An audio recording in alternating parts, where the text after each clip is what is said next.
Hello' class 9 আজি আমি কৰিম কুৱেশ্যন নম্বৰ 12 পৰা তোমালোকৰ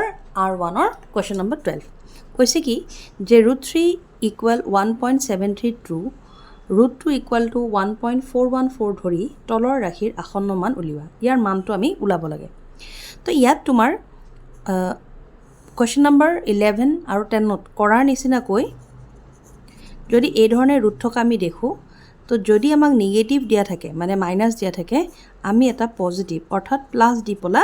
লিখিব লাগিব আৰু তলত লিখিছোঁ যেতিয়া আমি ওপৰতো লিখিম তো ওপৰটোত আমি লিখি দিলোঁ এনেকৈ লিখাৰ পিছত আমি দেখিছোঁ যে এই দুটা কিহত আহিছে ফৰ্মুলাত a minus b whole into a plus b তো a minus b whole into a plus b ফৰ্মুলাটো ভাঙিলে কি হয় ইতিমধ্যে তোমালোকে জানাই বা আগৰ ভিডিঅ'কেইটা যদি চাইছা গমে পোৱা কি হ'ব a square minus b square অৰ্থাৎ √3 স্কুৱেৰ মাইনাছ √2 স্কুৱেৰ আৰু একেৰে যি আমি মাল্টিপ্লাই কৰোঁ সেইটো হৈ গ'ল এতিয়া এইখিনিতে √3 স্কুৱেৰ √2 স্কুৱেৰ থাকিলে ৰুটৰ ওপৰত কি হয় অলৰেডি আগৰ ভিডিঅ'ত কৈছোঁ তো ইয়াত আহি যাব কি 3 আৰু ইয়াত আহি যাব কি 2 আৰু আমাৰ এইটো এনেকৈ থাকিল তাৰপিছত 3ৰ পৰা 2 গ'লে 1 থাকে 1টো লিখিবও পাৰা এটা লাইন দেখাবৰ কাৰণে আৰু নিলিখিলেও নাই এই ধৰণে হ'ল তাৰপিছত আমাক কুৱেশ্যনটোত কৈ দিছে √3 মান কিমান √3 মান হৈছে 1.732 প্লাছ √2 মানে কিমান কৈ দিছে 1.414 তো মানকেইটা আমি লিখি দিলোঁ লিখি দি পেলাই ইহঁতক যেতিয়া আমি যোগ কৰি দিম যোগ কৰি দিলে ইয়াৰ এনচাৰ আহিব 3.146 আৰু এইটোৱে হ'ল এই প্ৰশ্নটোৰ আসন্ন মানটো এইটো ঠিক আছে তেনেকৈ ৰোমান 2টো আমি কৰিম ৰোমান 2ত আগৰ নিচিনাকৈ আমি ৰুটটো গুচাবলৈ যদি পজিটিভ থাকে একে একে নিগেটিভ কৰা মানে মাইনাছ চিন থকা লিখি দিম ইয়াত লিখিছোঁ যেতিয়া আমি ওপৰতো লিখিব লাগিব হৈ গ'ল লিখিনিলে আৰু এইটো ফৰ্মুলাত পৰিছে a plus b whole into a minus b গতিকে আমি কি লিখি দিম a square minus b square আৰু এই ওপৰৰ অংশটো এইটো ষ্টেপত এনেকৈ থৈ দিয়া নেক্সট ষ্টেপটোত আমি যেতিয়া যাওঁ √3 মানে কি হ'ব 3 √2 মানে হ'ব 2 √3 মাইনাছ √2 3ৰ পৰা 2 গ'লে 1 থাকে এইটোত আমি দেখিছিলোঁ একে হৈ যায় তো 1টো যেনেকৈ ইয়াত আছে তেনেকৈ ইয়াতো থাকিব আৰু তলৰ 1টো আমি নিলিখোঁ 2টো লিখিলোঁ ব্ৰেকেট দিলোঁ √3 মানে আমাক কুৱেশ্যনত কৈ দিছে 1.732 মাইনাছ √2ৰ মান হৈছে 1.414 লিখি দিলোঁ 2টো থাকিল ব্ৰেকেট মানে পূৰণ আৰু এইটোৰ পৰা এইটো বিয়োগ কৰি দিব লাগিব তো বিয়োগ কৰি দিলে ইয়াৰ মান আহে 3.18 ঠিক আছে মানে 1.732ৰ পৰা 1.414 যদি মাইনাছ কৰোঁ আমি পাম 0.318 ইয়াক আকৌ এই 2টোৰে পূৰণ কৰি দিব লাগিব আৰু ইয়াক পূৰণ কৰি দিলে ইয়াৰ এনচাৰ আহি যাব 0.636 এইটো হ'ব ইয়াৰ এনচাৰ তো এই ধৰণে অংকটো কৰা হয় আচ্ছা এই অংকটো একোৱে টান নাই জাষ্ট এইখিনি আগত 10ৰ অংককেইটা কৰাৰ নিচিনাকৈ নিয়মকেইটা একে একে আহিছে বাৰে বাৰে দুইটাতে একে নিয়মে প্ৰয়োগ হৈছে সমস্যাটো বা ভুল প্ৰায় ক'ত হয় তোমালোকৰ মানে ষ্টুডেণ্টছৰ কেতিয়াবা দৌৰাদৌৰিতে হয়তো বা ভুল হৈ যায় এই দশমিক থকাৰ ক্ষেত্ৰত দশমিক থাকিলে আমাৰ বহুতে কি জানে এইখিনি অংশ যদি মই কৰিবলৈ যাওঁ 1.732 পইণ্টৰ পিছত 141 আৰু এইটো তাৰপিছত প্লাছ ঠিক আছে তাৰপিছত কি হয় প্লাছ বহুতে দশমিকৰ ক্ষেত্ৰত বহাওঁতে ভুল কৰে ঠিক তেনেকৈ এইফালে 1.732 পইণ্টৰ আগত 1 পইণ্টৰ পিছত 414 তাৰপিছত মাইনাছ তো বহাওঁতে যেন পইণ্টৰ সংখ্যা যেতিয়া তোমালোকে যোগ বা বিয়োগ কৰিব লগা হয় তেতিয়াহ'লে বহাওঁতে সাৱধান পূৰণত সমস্যা নাই কিন্তু বহাওঁতে সাৱধান আৰু পূৰণৰ ক্ষেত্ৰত তোমালোকে বহুতে জানা তথাপিও কৈ দিওঁ যাতে পূৰণ কৰোঁতে দশমিক দেখি বহুতে আকৌ পূৰণ কৰিব ভয় খোৱা তো পূৰণৰ ক্ষেত্ৰত বেলেগ একো নাই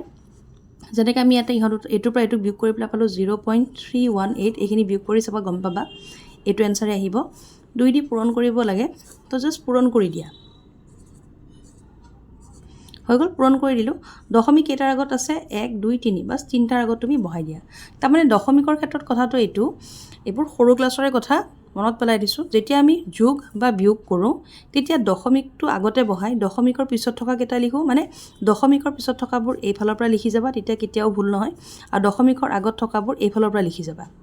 ঠিক তেনেকৈ মাইনাছৰ ক্ষেত্ৰতো দশমিকৰ পিছত থকাবোৰ এইটো ফালৰ পৰা এনেকৈ লিখিবা আৰু আগত থকাবোৰ এইফালে লিখিবা তেতিয়া তোমালোকৰ এনচাৰটো কেতিয়াও ভুলকৈ নোলায় আৰু পূৰণৰ ক্ষেত্ৰত দশমিকৰ অংক দেখিলে ভয় খাব নালাগে যেনেকৈ পূৰণ কৰা তেনেকৈ পূৰণৰ নিয়মত পূৰণফলটো ওলাই ল'বা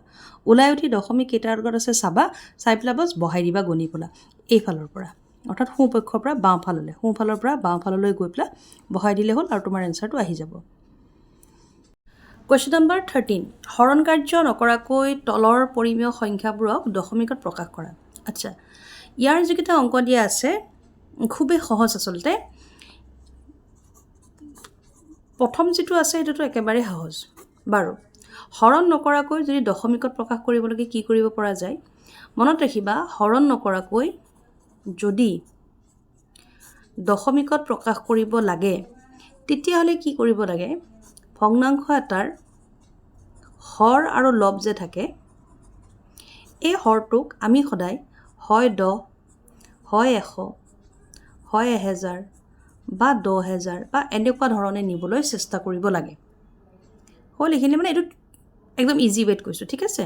আমাৰ টাৰ্গেট সেইটোৱে থাকিব যে হৰণ নকৰাকৈ যদি দশমিকত নিব লাগে তেতিয়াহ'লে হৰত যিটো সংখ্যা লিখা থাকিব ৰোমান 1টোত 25 আছে ৰোমান 2টোত 40 আছে তাৰপিছত 100 আছে তো আমি তাক কি কৰিব লাগিব এনেকুৱা ৰূপত নিবলৈ ট্ৰাই কৰিব লাগিব এতিয়া এই সংখ্যাটোত আমি লিখিলোঁ লিখি পেলাই আমি ইয়াতে কি দেখিছোঁ যে এইটো 7 আৰু এইটো 25 এতিয়া 25 সংখ্যাটো লগত মানে অলপ সহজ যেন লাগে সেইকাৰণে ডাইৰেক্ট লিখি দিম যে আমি চবেই জানো 25 4 গুণ কি হয় 100 25 4 গুণ কি হয় 100 গতিকে আমি ইয়াতে 4 এটা দিম ইয়াত 4টো দিলে ইয়াতো দিব লাগিব তো হৈ গ'ল 25 4 গুণ 100 আৰু 7 4 গুণ কিমান 28 লগে লগে দেখাত এইটোৰ নিচিনা হৈ গ'ল তাৰ ওপৰৰ যিটো আছে তাক লিখি দিবা ইয়াত শূন্য কেইটা আছে গণা এটা দুটা সোঁপক্ষৰ পৰা বাওঁপক্ষলৈকে যেতিয়া এনেকৈ এটা সংখ্যা লিখা তাৰমানে দশমিকটোৰ শেষত থাকে তো সি আগুৱাই আহিব যদি দুটা শূন্য আছে সি 2 জাপ দিব মানে দুটা ষ্টেপ আগুৱাই আহিব আৰু ইয়াত বহিব আৰু হৰণ কাৰ্য নকৰাকৈ আমি 7/25 25 ভাগৰ 7ক দশমিকত প্ৰকাশ কৰি দিলোঁ এইটো এটা হ'ল ইয়াৰ উপায় এতিয়া ৰোমান 2টোত আহা ৰোমান 2টো কি দিছে চোৱা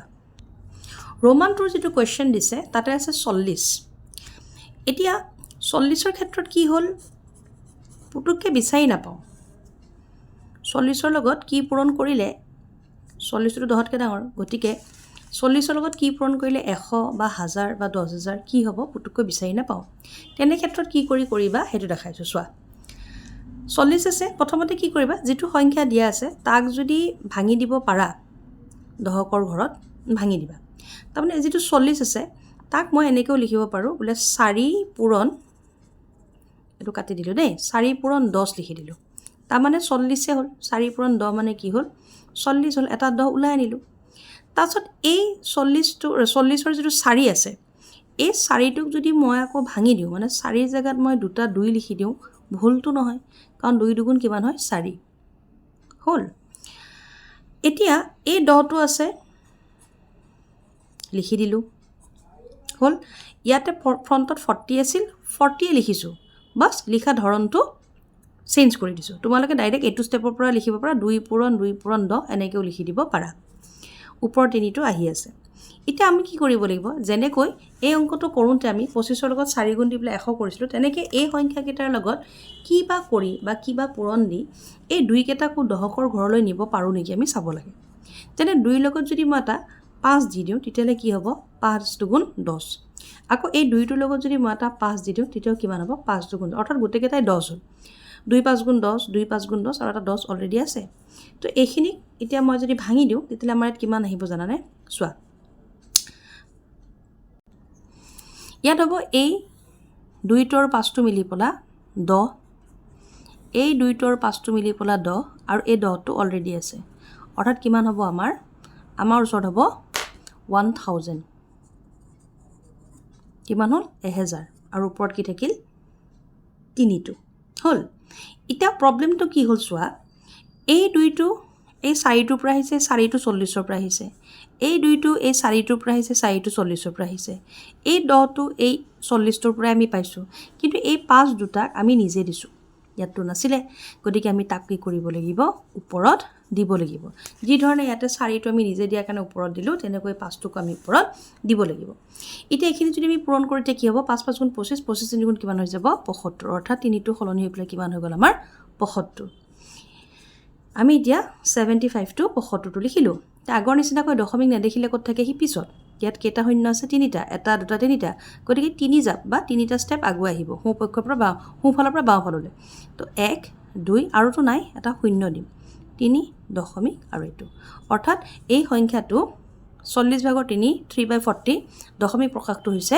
হৰণ নকৰাকৈ 0.075 ৰোমান 3 টো সহজ তোমালোকে নিজে কৰিবা তাত ডাইৰেক্ট 100 দিয়াই আছে লেখা নাই এটোত আমি আহিছো এবাৰ আছে কি 23 আৰু ইফালে 5 স্কয়াৰ আৰু ইফালে 3 কিউব 12 23 থাকিলে 5 স্কয়াৰ মানে কি 5 দুটা 2 কিউব মানে কি 2 তিনিটা হৈ গ'ল এতিয়া আমি ট্রাই কৰিব লাগিব কি ইয়াত থকা সংখ্যাবিলাকক পূৰণ কৰিবলৈ 10 পাব লাগে বাস আমাৰ টাৰ্গেট কি ইয়াত থকা সংখ্যাখিনি আমি পূৰণ কৰিবলৈ 10 পাব লাগে তে 5 দুগুণ কিমান হয় 10 ইহন দুটা হৈ গ'ল 5 দুগুণ হৈ গ'ল 10 ইহন দুটা হৈ গ'ল কিন্তু এই দুইটোৰ কাৰণে আমি এটা কিবা সংখ্যা ল'ব লাগিব যাতে তাক পূৰণ কৰিলে আমি কি পাওঁ 10 পাওঁ গতিকে 2 লগত আমি কি কৰিম এটা 5 পূৰণ কৰি দিম তে 2 5 গুণ 10 2 5 গুণ 10 2 5 গুণ 10 আমাৰ মিলি আছে কিন্তু এই 5টো জানো ইয়াত আছিল নাই নহয় আমি নিজে দিলো গতিকে কি হ'ব ওপৰটো আহিব এবাৰ এখিনি যদি গুটে পূৰণ কৰা হয় 10 কেটা পাম আমি 3টা অৰ্থাৎ আমাৰ পূৰণ ফলটো কিমান হ'ব 10 3টা পূৰণ কৰিলে বা 10 কিউব মানে কিমান হ'ল 10 ঘন 1000 আৰু 23 5 গুণ আমি পাম 115 হৈ গ'ল আগৰ নিচিনাকৈ খুবেই সহজ তুমি দশমিকটো বহাই দিলেই হ'ল এটো ইয়াৰ এনসাৰ এবাৰ আমি ৰোমান 5 টোত আহো ৰোমান 5 টোত দিলে কি চোৱা 175 ভাগৰ 14 তো একে সিস্টেমত আমি লিখিলো লিখি পেলাই 14 টো দিলো আৰু এই 175 টো যে আছে তাক আমি ভাঙি পেলাই ইয়াত প্ৰথমতে লিখিলো 175 ক ভাঙিলে কি হ'ব এয়া চোৱা 175 হৰণীয় অলৰেডি তোমালোকক কৈছো এই গোটেই সংখ্যাটো 2 ৰে নাযায় 3 ৰে নাযায় 4 ৰে নাযায় ডাইৰেক্ট 5 ৰে যাব 5 ৰে ভাঙিলে তোমাৰ ইফালে 5 3 গুণ 15 দুবেগে থাকিল 5 5 গুণ 25 5 ৰে ইমান তাৰমানে 175 ক আমি এই ধৰণে পাওঁ 5 পূৰণ 5 পূৰণ 7 হল এটা আমাৰ টাৰ্গেট হল কি যে তলৰ সংখ্যা কেইটাৰ লগত আৰু কিবা সংখ্যা দি 10 কৰিব লাগে এটা 5 ৰ লগত যদি 2 এটা পূৰণ কৰো 10 হ'ব 5 ৰ লগত যদি 2 এটা পূৰণ কৰো 10 হ'ব কিন্তু 7 ৰ লগত কি পূৰণ কৰিম ডাঙৰ সমস্যা কিন্তু হেতু কৰিব নাজানতে আমি কি দেখিছো যে 7 ৰে এই 14 টো কটা যায় যেটুকে পূৰণ হৈ আছে যোগ বিয়োগ হৈ থকা নাই আমি কাটি দিব পাৰো গতিকে 7 গুণ 7 7 দুগুণ কি হ'ল 14 আচ্ছা কাটি দিলো এতিয়া চোৱা এই 5 টোৰ লগত 2 এটা পূৰণ কৰিলে কি হ'ব 10 আৰু এই 5 টোৰ লগত 2 এটা পূৰণ কৰিলে কি হ'ব 10 এই দুইটো ইয়াত নাছিলে আমি নিজে দিলো এই দুইটো ইয়াত নাছিলে আমি নিজে দিলো গতিকে ওপৰতো আমি এই দুই দুটা দি দিব লাগিব এটো 14 টো কাটি পলা পালো তো এইখিনি হৈ গ'ল আমাৰ 10 তো আমি 10 কেটা পালো ইয়াতে 10 আমি দুটা পালো তো আমাৰ মানে কি হ'ব 100 10 10 গুণ 100 আৰু ওপৰত কি থাকিব 8 2 দুগুণ 4 4 দুগুণ 8 আৰু ইয়াৰ আমি দশমিক প্ৰকাশটো অতি সহজে কৰি দিব পাৰিলো হেতু হৈছে 0.08 কোৱেশ্চন নম্বৰ 16 কোনো এটা বস্তুৰ 10% লাভত বিক্ৰী কৰা হ'ল তাৰ কিনা দাম আৰু বেচা দামৰ অনুপাত কি আচ্ছা কিনা দাম বেচা দাম লাভ লোকসান এইবোৰ অংক আমি ক্লাস 8 তে পাই আহিছো নহয় বাৰু এই অংকটোত লগা এটা ইম্পৰ্টেন্ট সূত্ৰ তোমালোকে 8 ত পাইছা হেতু আগতে দি লও সূত্ৰটো এনেকুৱা ধৰণৰ আচ্ছা এইখিনিটো তোমালোকে নিশ্চয় জানা যে কিনা দামক ইংলিছত কি কয় বেচা দামক ইংৰাজীত কি বুলি কয় বেচা দামক কোৱা হয় সেলিং প্ৰাইস কিনা দামক কোৱা হয় কষ্ট প্ৰাইস লাভ যাক আমি কওঁ প্ৰফিট অৰ্থাৎ পি ৰে বুজোৱা হয় লোকসান যাক আমি ইংলিছত লছ বুলি কওঁ হৈ গ'ল তো আমাক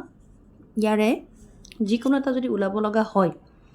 তেতিয়া ফৰ্মুলাটো এই ধৰণে লিখা হয় ফৰ্মুলাটো হ'ল SP মানে বেচা দাম যদি উলাব লাগে তেতিয়া আমি কি কৰো 100 প্লাস যদি প্ৰফিট হয় মাইনাস যদি লস হয় পূৰণ কিনা দাম মানে CP আৰু এইফালে হৈ যাব 100ৰে হৰণ এইখিনি হ'ল মনত থাকিব এতিয়া একেটা ফৰ্মুলাই তুমি CP ওলাবলৈ ইউজ কৰিব পাৰা একো ডাঙৰ কথা নহয় তাৰমানে এই ফৰ্মুলাটোৰে SP আৰু CP যিকোনো ওলাব পাৰি প্ৰফিট আৰু লছ দিয়া থাকিলে খালি মনত ৰাখিবা প্ৰফিট হ'লে প্লাছ হয় লছ হ'লে মাইনাছ হয় এতিয়া কোৱেশ্চন নম্বৰ 16 টো আহোঁ এনেকুৱা ধৰণৰ প্ৰশ্ন দিলে প্ৰথমতে আমি কি দিয়া আছে লিখি লওঁ যেহেতুকে কোৱেশ্চনটোত কৈছে যে 10% লাভ হৈছে মানে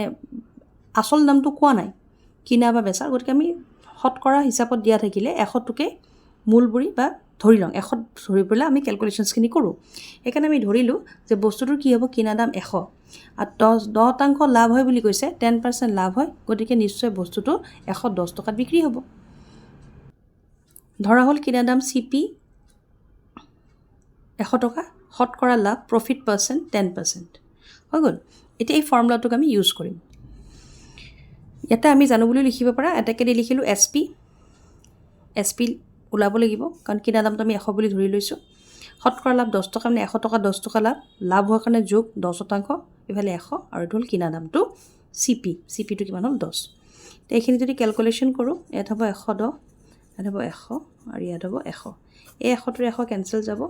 আৰু ইয়াত থাকিব কিমান 110 টকা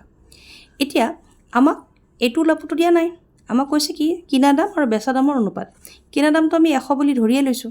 আৰু বেচা দামটো কিমান হয় ইতিমধ্যে আমি গম পালোঁ 110 টকা তো আমি কি লিখি দিম এটাকে অনুপাত কাৰ অনুপাত কোৱেশ্চনটোত কৈছে কি কিনা দাম আৰু বেচা দাম কিনা দাম আৰু বেচা দাম বুলি কোৱাৰ লগত কিনা দামটোক আমি ওপৰত লিখিব লাগিব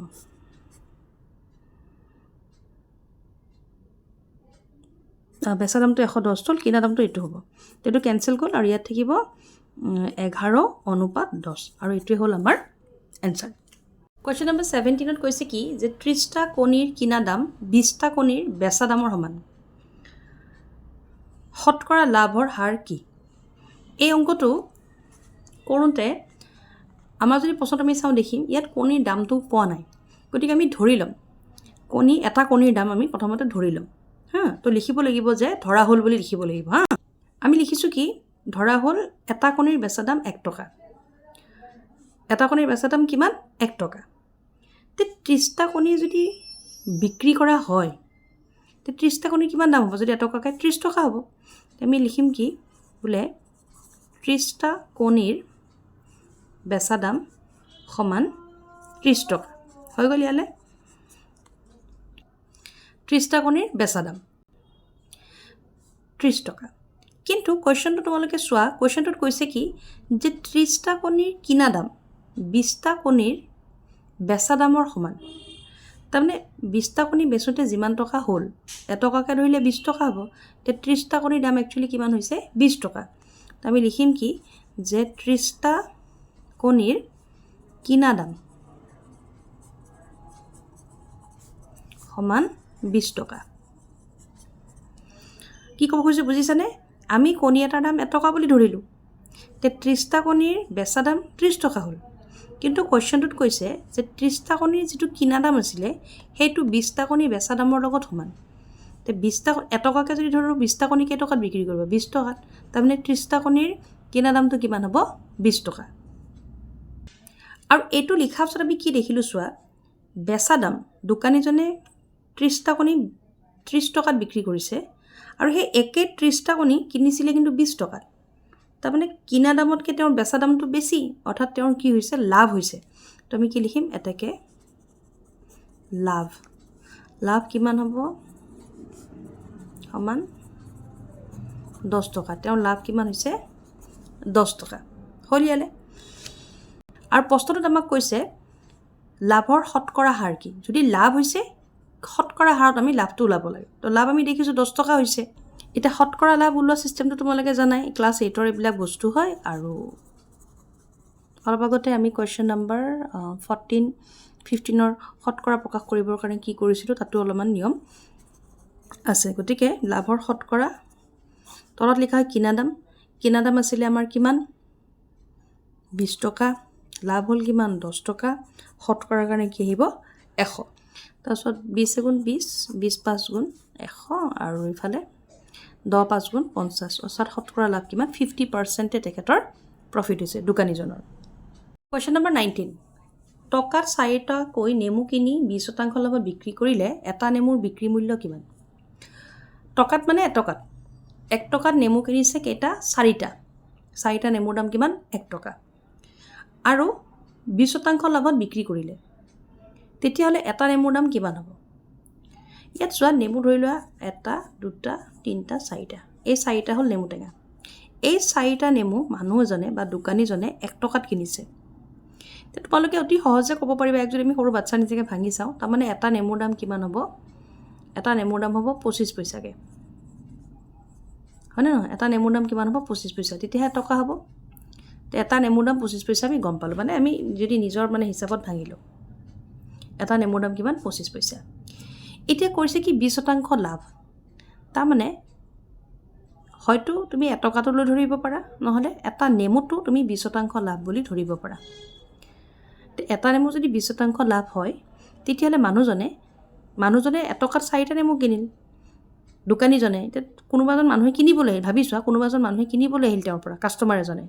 তেওঁ হয়তো 1 টকাত 4টা নেমু নল'বও পাৰে, বা তেওঁক 4টা নেমু নালাগিবও পাৰে। তেওঁ ক'ব যে বোলে মোক 2টাহে দিয়া, 4টা নালাগে। তে কিমান দামত দিব লাগিব যাতে তেওঁৰ 20% প্ৰফিট হয়, সেইটো আমি ওলাব লাগে প্ৰতিটো নেমুৰ ক্ষেত্ৰত। হ'ল, তেনে ক্ষেত্ৰত আমি লিখিব লাগিব কি, যে দিয়া আছে, এইখিনি আমি লিখি ল'লোঁ যে দিয়া আছে 4টা নেমুৰ দাম 1 টকা, তাৰমানে এটা নেমুৰ দাম কিমান? 25 পইচা। হৈ গ'ল, এটা নেমুৰ দাম কিমান হয়? 25 পইচা। লগতে প্ৰশ্নত কৈছে 20% লাভত বিক্ৰী হয়, তে এটা নেমুত বিক্ৰী দাম কিমান? কি কৈছে? 20% লাভ হয়, শতকৰা লাভ কিমান? 20। এতিয়া আমি অলপ আগতে তোমালোকক যেতিয়া কুৱেশ্যন নম্বৰ 16টো কৰাই আছিলোঁ এই ভিডিঅ'টোতে, তেতিয়া মই এই কথাটো বুজাই দিছিলোঁ সুন্দৰকৈ। তো SP ওলাব লাগক বা CP ওলাব লাগক, এই ফৰ্মুলাটো ইউজ হ'ব। প্ৰফিট হ'লে প্লাছ হ'ব, লছ হ'লে মাইনাছ হ'ব, হয়নে? তো আমি এইবাৰ SP ওলাব লাগে, গতিকে এই ফৰ্মুলাটো আমি ইউজ কৰিম। আৰু কুৱেশ্যনটোত কৈছে আমাক কি, যে 20% লাভ হয়, অৰ্থাৎ আমি প্লাছ লিখিব লাগিব। এইটো হ'ল ফৰ্মুলাটো, বেচা দাম সমান 100 যোগ প্ৰফিট পাৰ্চেণ্ট, মানে শতকৰা লাভ, হৰণ 100 আৰু পূৰণ CP, মানে কিনা দাম। ঠিক আছে, তো 100 টকাত প্ৰফিট কিমান? 20, তাৰমানে প্ৰফিট হ'ল কিমান? 120 টকা, এইফালে 100, আৰু তেখেতৰ কিনা দামটো আমি কিমান পাইছিলোঁ? এটা নেমুত 25 পইচা, হয়নে? এটা নেমুৰ কিনা দাম কিমান পাইছিলোঁ? 25 পইচা। এতিয়া এইখিনি সমাধান কৰিব লাগে, 0 0 কটা গ'ল, তাৰপিছত 2 দি গ'লে 6 বাৰ, 2 দি গ'লে 5 বাৰ, 5এৰে যদি ইয়াক কাটো 25, 5 5 গুণ 25, আৰু 2টাৰ আগত দশমিক, মানে এই ধৰণে বহাই দিলোঁ, অৰ্থাৎ 6 × 0.05। এইটোক যদি পূৰণ কৰি দিয়া, তেতিয়া এনচাৰ আহিব এইটো হ'ব, তাৰমানে এয়া 0.05 × 6। পূৰণৰ ক্ষেত্ৰতো কি কৰিব লাগে মই কৈছোঁ, দশমিক থাকিলে ভয় খাব লাগে, প্ৰথমতে পূৰণটো কৰি ল'বা। 6 5 গুণ 30 লিখি দিলোঁ, দশমিক কেইটাৰ আগত আছে? 2টাৰ আগত, তুমি 2টাৰ আগত বহাই দিয়া, তোমাৰ পূৰণ কৰা হৈ গ'ল। তো এটা নেমু তেওঁ কিমান টকাত বিকিব? 30 পইচাকৈ বিক্ৰী কৰিব, তেতিয়া তেওঁৰ কিমান হয়? 20% লাভ হয়। ঠিক আছে, কুৱেশ্যনটো কৈছিলে 20% লাভ হয় বুলি। তো এটা নেমু আমি কেইটকাত বিক্ৰী কৰি প্ৰথমতে ওলাই ল'লোঁ? 25 পইচাত, আৰু যিহেতুকে 20% লাভ হয়, তেতিয়া তেওঁ কেইটকাত বিক্ৰী কৰিব লাগিব? প্ৰতিটো নেমু 30 পইচাকৈ। আৰু তেওঁ যদি 4টা নেমুই বিক্ৰী কৰে, তেতিয়াহ'লে তেওঁ কেইটকাত বিক্ৰী কৰিব লাগিব? 1 টকা 20 পইচাত। ঠিক আছে, কুৱেশ্যন নম্বৰ 20 কৈছে কি, যে এটা বস্তু 500 টকাত বিক্ৰী কৰিলে 5% লোকচান হয়, এইটো কিমান দামত বেচিলে 5% লাভ হ'ব? তো এই দুই ধৰণে কৰিব লাগিব, এবাৰ 5% লোকচান আৰু এবাৰ 5% লাভ হয়। আচ্ছা, এই অংকটো কৰিব যোৱাৰ আগতে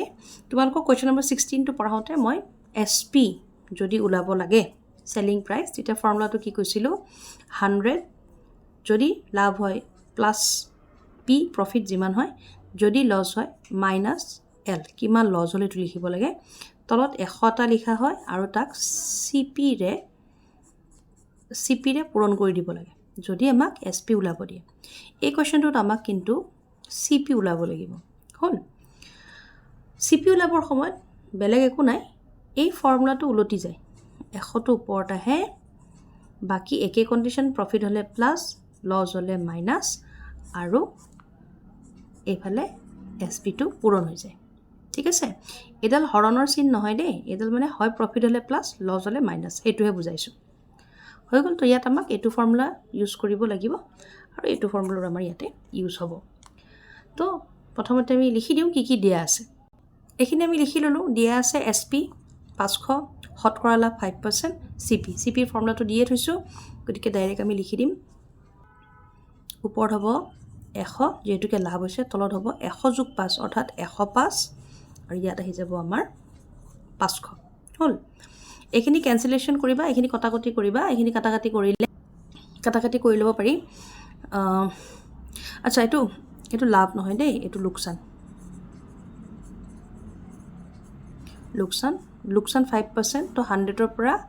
5 মাইনাছ হ'ব, তাৰমানে কিমান হ'ব, এইটো আমাৰ 95 হ'ব। এইখিনি কাটাকাটি কৰিব লাগিব। এইখিনি কাটাকাটি কৰি দিলে এনচাৰ আহি যাব তোমাৰ 19 আৰু ওপৰত আহিব তোমাৰ এই ধৰণে ইমান টকা। এইটোকে এনেকৈ থৈ দিম ইয়াত, পিছত বাকীখিনিত সুবিধা হ'ব। আৰু এইখিনি কি হ'ল 195 পূৰণ 500। তো 5 কাটোতে ইয়াতে আহিব 100, 5 কাটিলে এবাৰ, এইফালে 4 45 ইমান। তো এইটো পূৰণ কৰিলে তোমাৰ এইটো আহিব 19টো তলত আৰু 100 গুণ 10,000। এইবাৰ আমাক ওলাব দিছে আকৌ SP।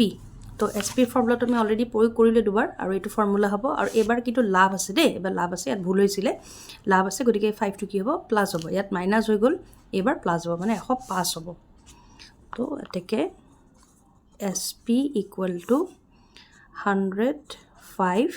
তলত হ'ব 100 আৰু ইয়াত আহিব CPটো এইটো এইমাত্ৰ আমি কেলকুলেশ্যন কৰি পেলাই পালোঁ। এইটো CP মানে এইটো, গতিকে CPৰ জেগাত ইয়াত লিখি দিম আমি এইটো। তো 0 কেঞ্চেল গ'ল, তাৰপিছত আমাৰ ওচৰত থাকিব এইটো ইমান টকা। তোমালোকে পৰীক্ষাত এইটো এনেকৈও থৈ আহিব পাৰা, আৰু যদি মনত থাকে, কাৰণ এইটো হৰণ কৰিব গ'লে দীঘলীয়া হ'ব, গতিকে ইয়াত থৈ আহিলে তোমালোকে সম্পূৰ্ণ নম্বৰ পাবা। আৰু যদি হৰণ কৰিবলৈ সময় মিলে বা দৌৰাদৌৰিকৈ পাৰা, তেতিয়াহ'লে হৰণ কৰি চাবা, ইয়াৰ এনচাৰটো এইটো আহিব 552.63 ইয়াৰ এনচাৰ হ'ব। নম্বৰ 21টোত কৈছে যে গ্ৰাহকক আকৰ্ষণ কৰিবলৈ এজন ব্যৱসায়ী এটা চাৰ্টৰ দামত ক্ৰমে 10%, 10% আৰু 5% ৰেহাই দিলে, তিনিওটাৰ সমতুল্য ৰেহাই কি? তাৰমানে চাৰ্ট আছিলে এটা, তো প্ৰথমতে চাৰ্টটোত 10 টকা কমাই দিলে, তাৰপিছত আকৌ দেখিছে বিক্ৰী যোৱা নাই কাৰণে দোকানীজনে ধৰিলে আৰু 10% কমাই দিলে, মানে ডিছকাউণ্ট দিলে। নাই, বিক্ৰী যোৱা নাই, তেওঁ আৰু 5% কমাই দিলে। আৰু এই তিনিবাৰ যে দাম কমালে তাৰ সমতুল্য ৰেহাইটো কিমান আমি ওলাব লাগে। কিন্তু চাৰ্টটোৰ দাম কৈছে নেকি? কোৱাটো নাই, গতিকে যেতিয়া কোৱা নাথাকে আমি নিজে ধৰি ল'ম। কি লিখিব লাগিব যে ধৰা হ'ল চাৰ্টৰ মূল্য 100 টকা, প্ৰথমতে কিমান ৰেহাই দিয়ে, 10% ৰেহাইত, 10% ৰেহাইত বেচা দাম, 10% ৰেহাইত বেচা দাম কি হ'ব? প্ৰথমতে আমি 10% ডিছকাউণ্টটো ওলাম, তো এইটো কেঞ্চেল গ'ল। চাৰ্টটোৰ দাম 100 টকা আছিল, 10% ডিছকাউণ্ট দিলে 10 টকা কমে 100 টকাৰ চাৰ্টটোত, অৰ্থাৎ তেওঁ 90 টকাত সেই চাৰ্টটো বিক্ৰী কৰিব। তাৰপিছত আকৌ তেওঁ কি কৰিছে, 10% ৰেহাই, আকৌ 10% ৰেহাই দিছে, কিহত? চাৰ্টটোৰ 100 টকা দামত নহয়, এই যে নতুন দামটো হ'ল সেইটোত। তো এইবাৰ আকৌ বেচা দামটো তোমাৰ কি হ'ব, ফৰ্মুলাটো ছেইম আহিব, খালি চাৰ্টৰ আগৰ 100 টকা দামটো সলনি হৈ কি হৈ যাব 90, 10% ডিছকাউণ্ট আৰু ইফালে এইটো হৈ গ'ল 10% এইটো 90 হ'ব দেই, যেনেকৈ 100টো আছিলে চাৰ্টৰ দাম, তেনেকৈ এইটো 90। তো এইটো 0 এইটো কাটিলোঁ, এইটো 0 এইটো কাটিলোঁ, ইয়াত থাকিলে আমাৰ 90, 9 গুণ 9। তো 10% ৰেহাই দিওঁতে, তাৰমানে 100 টকীয়া চাৰ্টটোত 10% ডিছকাউণ্ট দিওঁতে তেওঁ বিক্ৰী কৰিলে 90 টকাত, সেই একেটা চাৰ্টতে তেওঁ আকৌ 10% ডিছকাউণ্ট দিলে, আৰু সেই ডিছকাউণ্ট দিয়াৰ পিছত চাৰ্টটো এতিয়া বিক্ৰী হ'ব 90 টকাৰ সলনি 81 টকাত। আকৌ এই 81টো তেওঁ কি কৰিছে, 5% ডিছকাউণ্ট দিছে, তো আমি লিখিম কি 5%। এইবাৰ 5% ৰেহাই দিয়াত বেচা দাম হ'ব কি, এইবাৰ চাৰ্টৰ দাম কিমান হৈ গ'ল 81, তো ইয়াত 81 আহিল, 5% ডিছকাউণ্টৰ এইটো 5 হয়। আচ্ছা, এনেকুৱা লিখা থাকিলে কেঞ্চেল ক'তো নাযায়, তো ইয়াৰ উপায়টো হৈছে কি, আমি ইয়াত 81টো লিখিম আৰু এই 81 আৰু 5ক পূৰণ কৰি দিম, তাৰমানে 81 × 5 কৰি দিম, 5 গুণ 5, 5 8 গুণ 40, আৰু যিটো তলত 100 আছে দুটাৰ আগত দশমিক বহিব, অৰ্থাৎ কিমান হ'ব 4.05। তো 81ৰ পৰা 4.05টো যদি মাইনাছ কৰি দিয়া হয়, মাইনাছ কৰিলে আহি যাব তোমাৰ 76.95 টকা ঠিক আছে তাৰমানে চাৰ্টটোৰ ছপা মূল্য দিয়া নাছিলে আমি 100 ধৰিলোঁ 100 টকা 10% ৰেহাই হওঁতে চাৰ্টটোৰ দামটো 90 টকা হ'ল চাৰ্ট বিক্ৰী হোৱা নাই দোকানীজনে আকৌ ৰেহাই কৰি দিলে 10% তেতিয়া 90 টকাৰ চাৰ্টটো কেই টকাত বিক্ৰী হ'ব 81ত তেওঁৰ আকৌ বেপাৰ চলা নাই আকৌ চাৰ্টবোৰ সেনেকৈ তেওঁ ভবা ধৰণে বিক্ৰী যোৱা নাই তেওঁ কি ভাবিলে এইবাৰ আৰু অলপ ডিছকাউণ্ট দি চাওঁ এইবাৰ 5% ডিছকাউণ্ট দিলে আৰু 5% ডিছকাউণ্ট দিয়াত চাৰ্টৰ দামটো এইবাৰ হৈ গ'ল 81 আৰু 81 চাৰ্টৰ দামটো হোৱাৰ পিছত 5% ডিছকাউণ্ট দিলে কোনোবাই চাৰ্টটো যদি কিনিবলৈ আহে তেওঁ কিমানত দিব লাগিব 76.95 টকাত দিব লাগিব এতিয়া আমাক যেহেতুকে সমতুল্য ওলাব দিছে তো সমতুল্য মূল্যটো আমি ওলাই দিব পাৰিম কেনেকৈ যাতেকে সমতুল্য ৰেহাই মুঠতে একচুৱেলি আমি চাৰ্টটোৰ দাম কিমান ধৰিছিলোঁ 100ৰ পৰা এই দামটোক আমি মাইনাছ কৰি দিম 76.95টো আমি মাইনাছ কৰি দিম আৰু 76.95টো মাইনাছ কৰিলে এনচাৰ আহিব 23.05% তো এইটো হ'ল তেওঁৰ সমতুল্য ৰেহাই